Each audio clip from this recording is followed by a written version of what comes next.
Em nome de Cristo Jesus. Amém.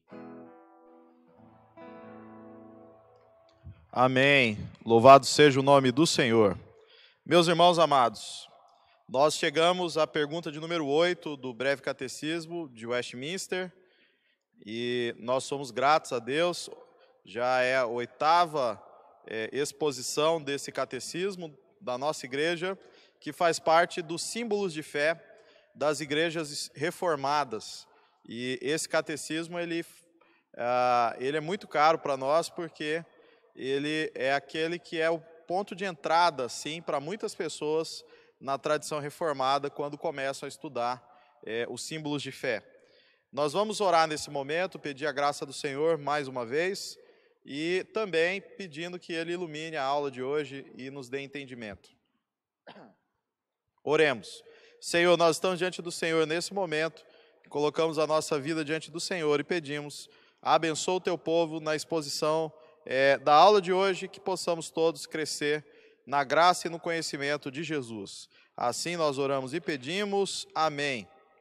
Meus irmãos, o primeiro texto que eu gostaria de compartilhar é o texto de Apocalipse 4:11, que diz assim: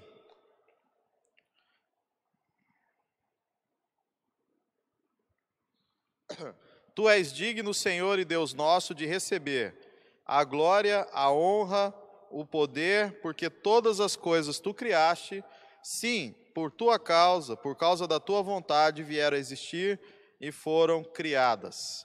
Então, meus irmãos, quando nós entramos agora na pergunta de número 8 do Breve Catecismo, nós vamos falar sobre como Deus executa os seus decretos. Nós aprendemos sobre o decreto de Deus na história, e agora nós vamos ver de que forma Deus executa os seus decretos. É precisamente a pergunta de número 8 do Breve Catecismo, que diz assim: como executa Deus os seus decretos?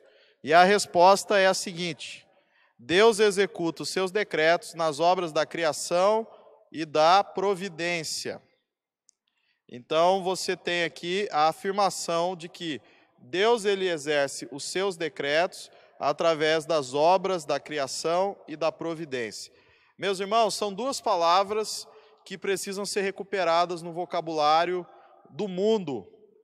Palavras essas que, quando foram mais fortes no nosso vocabulário, como sociedade, como cultura, como civilização, nós tínhamos uma sociedade mais forte, nós tínhamos uma civilização mais voltada para os valores transcendentes e eternos, e nós tínhamos muito mais paz e segurança, até mesmo em momentos como esse. É porque nós estamos perdendo essas palavras, porque nós estamos perdendo o significado delas, é porque em alguns contextos chamados de pós-cristãos, essas palavras nem mais têm significado. É a razão pela qual nós estamos passando muitas provas, lutas e dificuldades.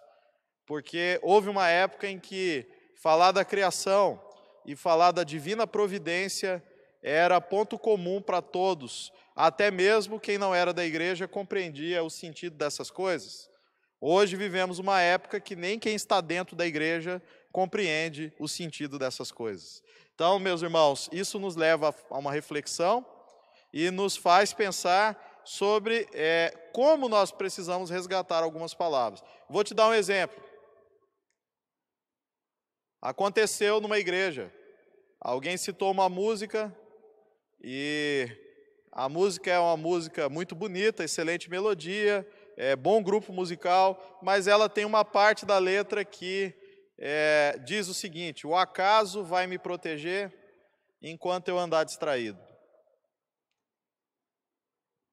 Para muitas pessoas, nada demais aconteceu, o louvor continuou, inclusive era um culto, mas para algumas pessoas que ainda têm como cara essa expressão providência, essa expressão litúrgica, ela soou muito desencontrada. Então, meus irmãos, o que nós estamos querendo dizer é que até mesmo dentro da igreja nós estamos perdendo o sentido de algumas palavras.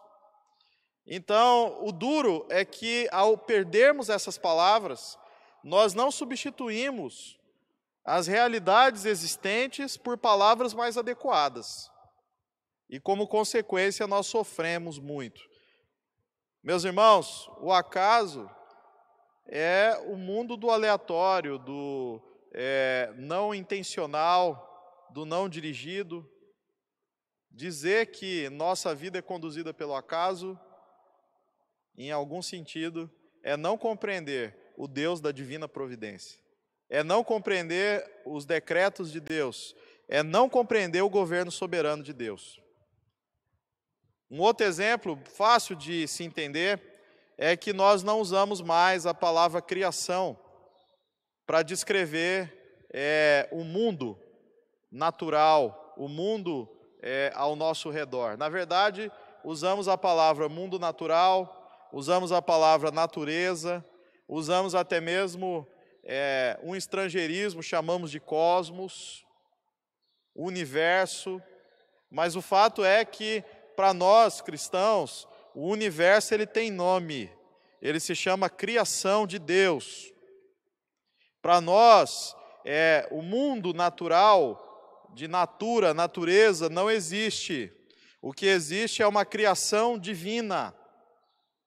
Perceba que essas palavras, elas estão perdendo o sentido e o significado para nós. E os nossos substitutos não têm substituído adequadamente a realidade observada. É por isso, meus irmãos, que hoje predomina um pensamento chamado naturalismo.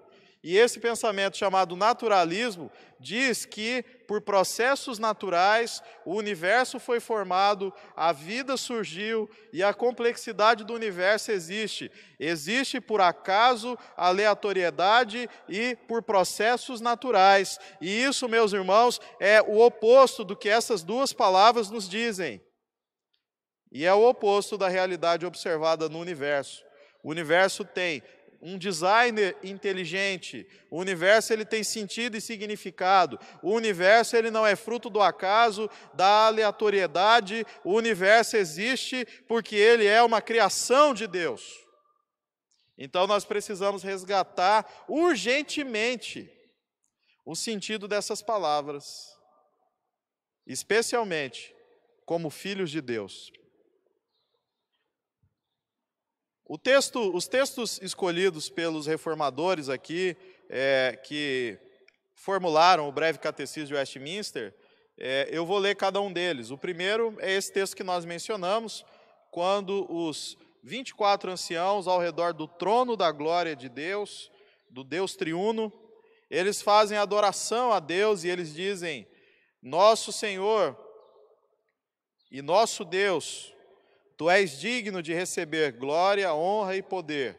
Por quê? Porque Tu criaste todas as coisas e por Tua vontade elas existem e foram criadas. Meus irmãos, o testemunho bíblico, desde o início, é esse: que Deus é o Criador dos céus e da terra, Deus é o Criador de todas as coisas que existem e por Sua vontade elas foram criadas. Não existe aqui, meus irmãos, forças cegas e impessoais, não existe aqui uma batalha eterna e cósmica entre dois princípios mutuamente antagônicos, o bem e o mal, a luz e as trevas,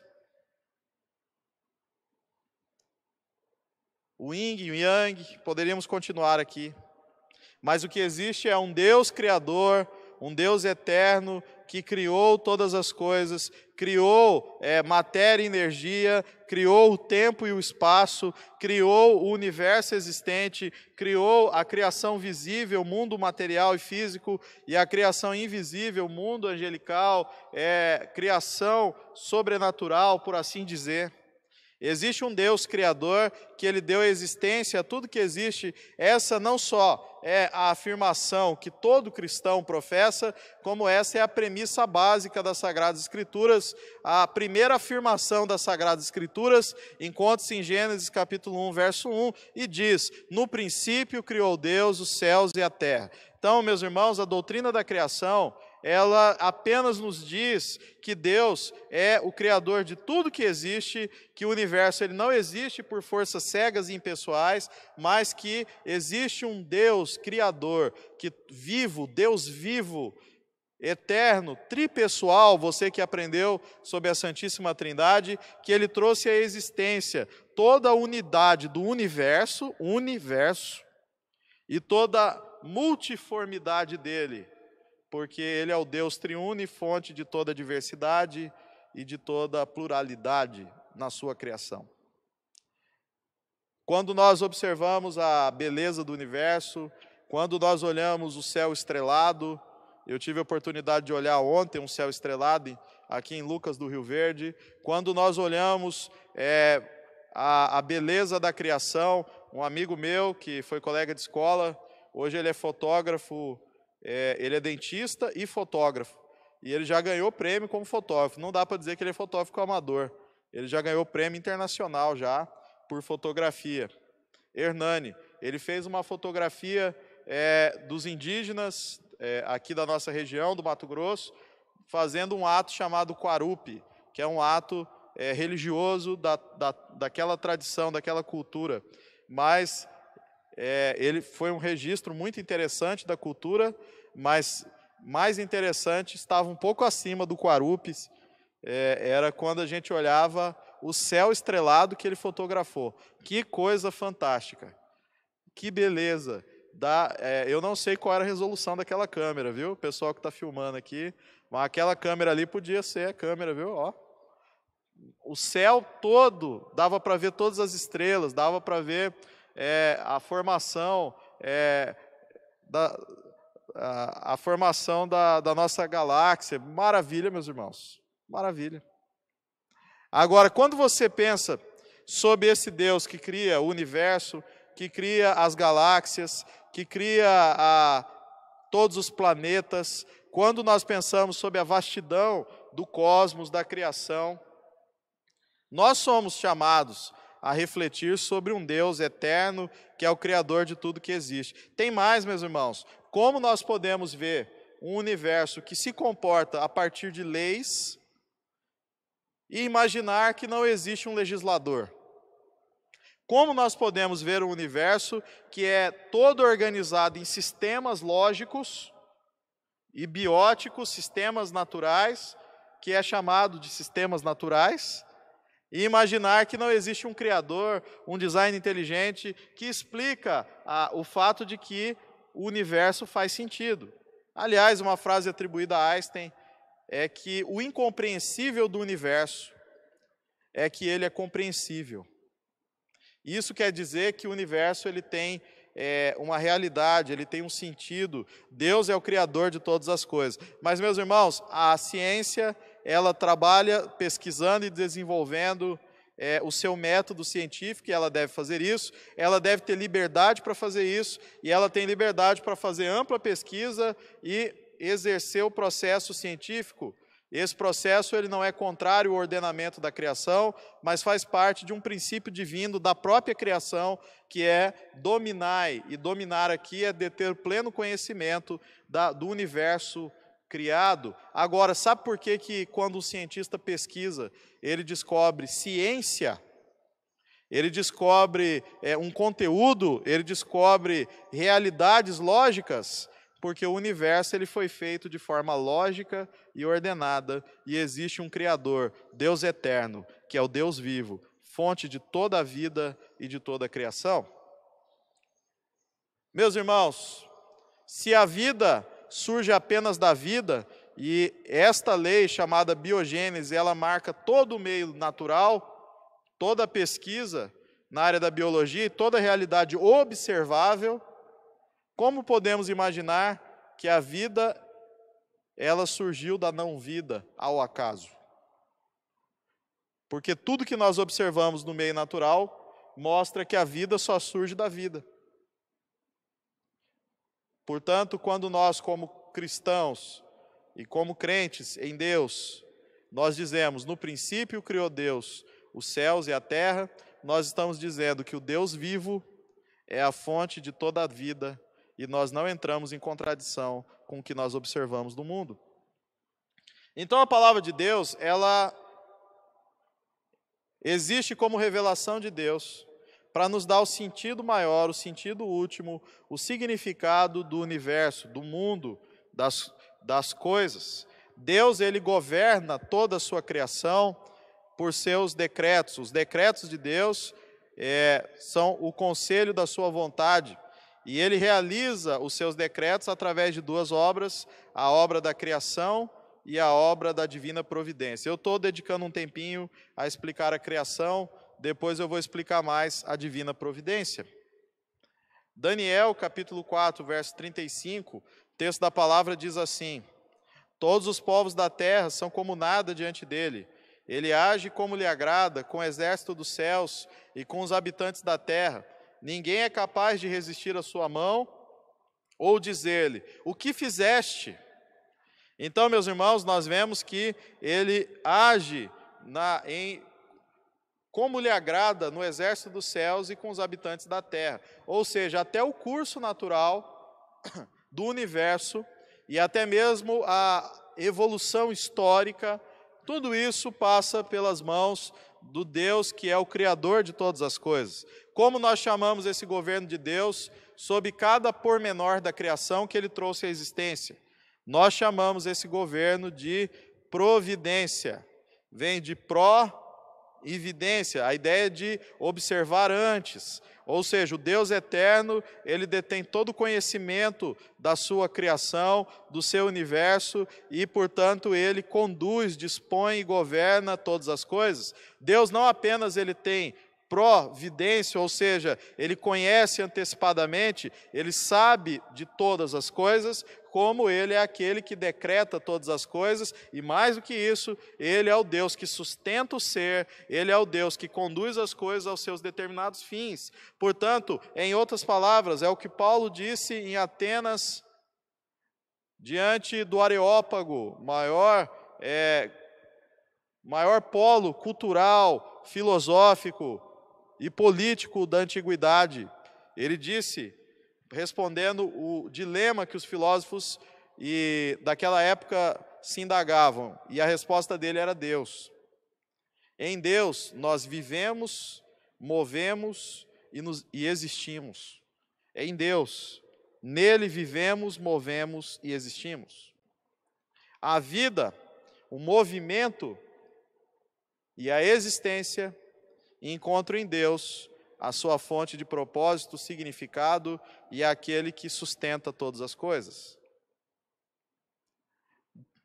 Deus criou o mundo na sua obra da criação e ele governa o mundo na sua obra de providência. Vou repetir.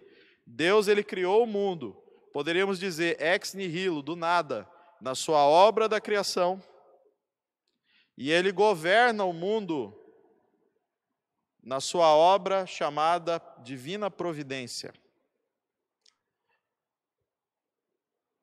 É por isso, meus irmãos, que quando nós entendemos essas duas palavras, nós encaramos as realidades do mundo com outro olhar, porque nós passamos a ver que o mundo é o mundo de Deus, a criação é a criação de Deus, aliás, o universo é a criação de Deus, a natureza, na verdade, é a criação de Deus, e a história, ela não é regida por forças cegas e impessoais ou pelo acaso, mas ela é regida pela divina providência. Há um governo de Deus que conduz todas as coisas.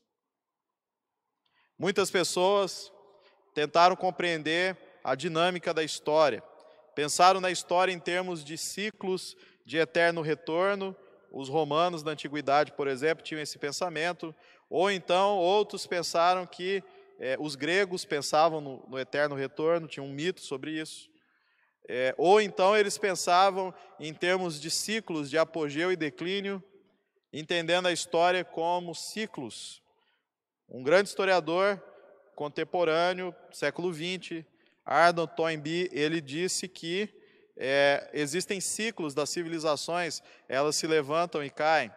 Outros historiadores, numa perspectiva historicista, evolucionista, eles disseram que a sociedade ela evolui e ela evolui pela mudança dos meios de produção, pelo aprimoramento técnico, mas o fato é que a humanidade ainda é a mesma, embora possamos ter tido algum progresso tecnológico. Inegável progresso tecnológico. A melhor explicação que nós encontramos para a história, para o homem, para o mundo, é que nós temos uma divina providência. Deus governa as coisas. Mais do que isso, o Deus da divina providência é o Deus da providência especial, ou seja, Ele é o Deus que opera a redenção no cosmos, a redenção no mundo, a redenção na criação, e Ele faz isso por meio de Cristo, que assume na história a condição e a natureza humana, e Ele faz isso para de dentro da história vencer todos os inimigos e toda a oposição espiritual, estabelecer um reino eterno, e a pedra vai virar montanha, diz Daniel na sua profecia. Isso quer dizer que o reino de Cristo, que foi estabelecido na terra, ele haverá de crescer mais e mais, até que a extensão do reino de Cristo cubra toda a terra, e a pedra vire montanha, e a montanha cubra toda a terra. Esta imagem, meus irmãos, sublime, ela mostra que Deus, ele não está ausente da história, mas a história caminha para um clímax, e o clímax dessa história é a exaltação suprema de Cristo, o nosso Salvador, o nosso Redentor, o Senhor da história.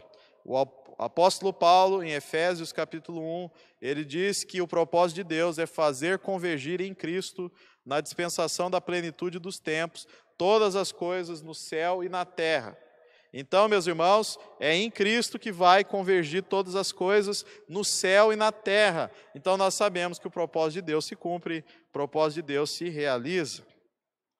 O livro do profeta Isaías, capítulo 40, 26, diz assim: levantai os olhos para o alto e vede, quem criou estas coisas? Foi aquele que fez sair o seu exército delas, segundo o seu número, e ele as chama todas pelo nome, por ser ele grande em força e forte em poder, nenhuma delas vem a faltar. Meu irmão, nosso Deus é o Criador das galáxias, das estrelas, Ele criou o exército dos céus, estrelas, e Ele criou o exército dos céus, multidão inumerável de anjos. E Ele é Senhor de todo o universo. Outro texto do livro do profeta Isaías, Isaías 14, verso 26 e 27, diz assim: este é o plano determinado para toda a terra, e esta é a mão que está estendida sobre todas as nações. O Senhor dos exércitos determinou isso. Quem o invalidará? A sua mão está estendida. Quem a fará recuar?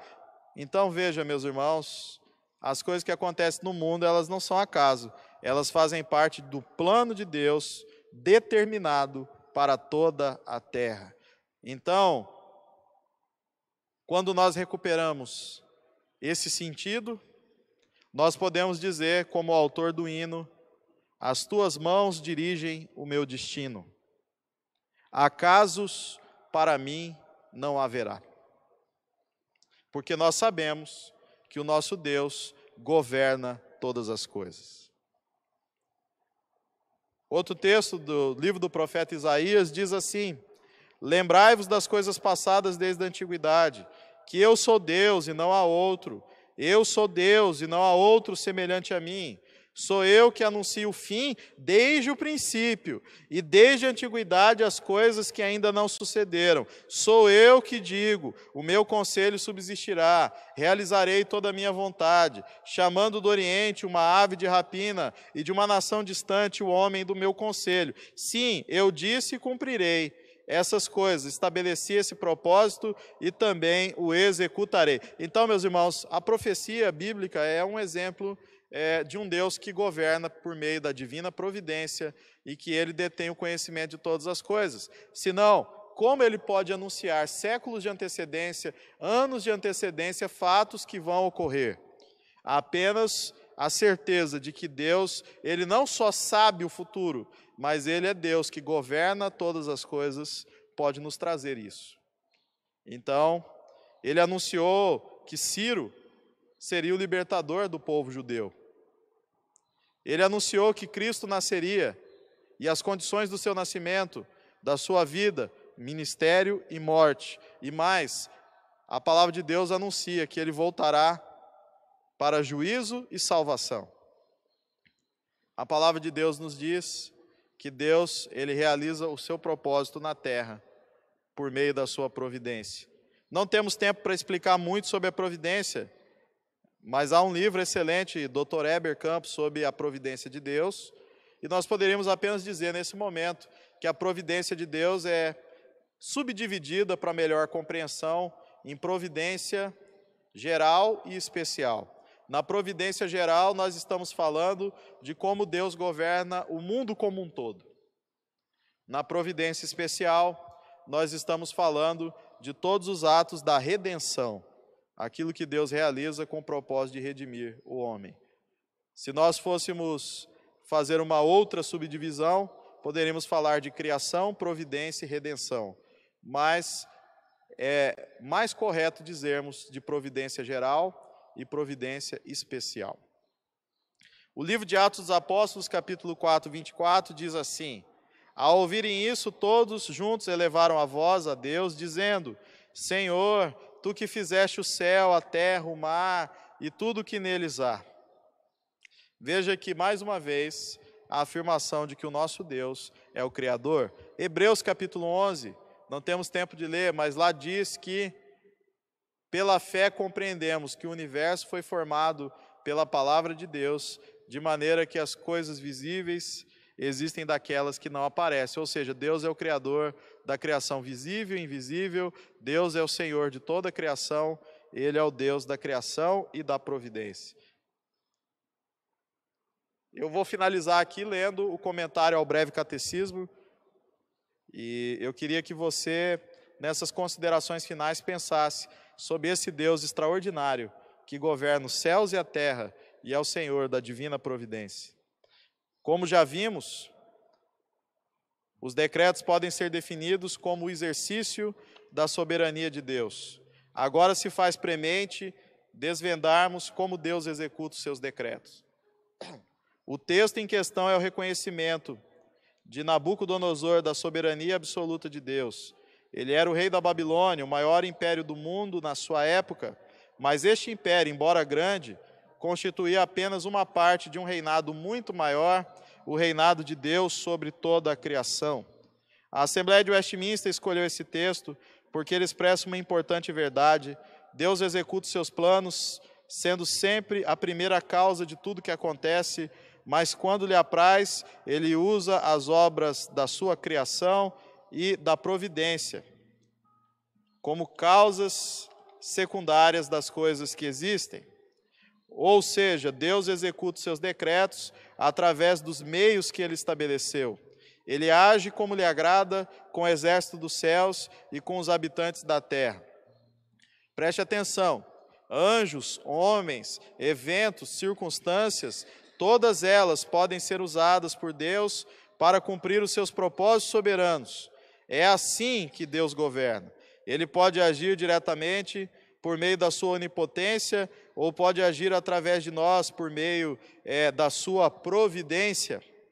Por exemplo, Deus mandou que evangelizássemos, para que através de nós o evangelho alcançasse todos os povos, línguas e nações. Mas no caso do apóstolo Paulo, ele foi alcançado diretamente por nosso Senhor Jesus, que lhe apareceu e lhe disse: Saulo, Saulo, por que me persegues? Assim, Deus sempre é o autor da salvação, mas por sua soberana vontade, Ele decidiu nos usar como meio para que o Evangelho fosse para todos os povos. A perfeita harmonia entre a responsabilidade humana e a soberania divina, elas não são mutuamente excludentes. Deus sempre cumprirá os seus propósitos neste mundo, e nós, suas criaturas, cooperamos, quer saibamos, quer não, com este propósito soberano. Meu irmão amado, que para nós servir a Deus seja sempre um prazer e jamais um pesar, a Ele toda a glória. Amém? Eu quero orar com você nesse momento. Senhor, nós estamos diante do Senhor aqui, e nós colocamos a vida do teu povo diante do Senhor. Eu quero pedir a Deus que o Senhor fale conosco, que o Senhor nos abençoe e que o Espírito do Senhor trabalhe nas nossas mentes e corações. Agora, ó Deus, que vamos orar, buscar o Senhor, que o Senhor esteja falando aos corações, em nome de Jesus. Amém.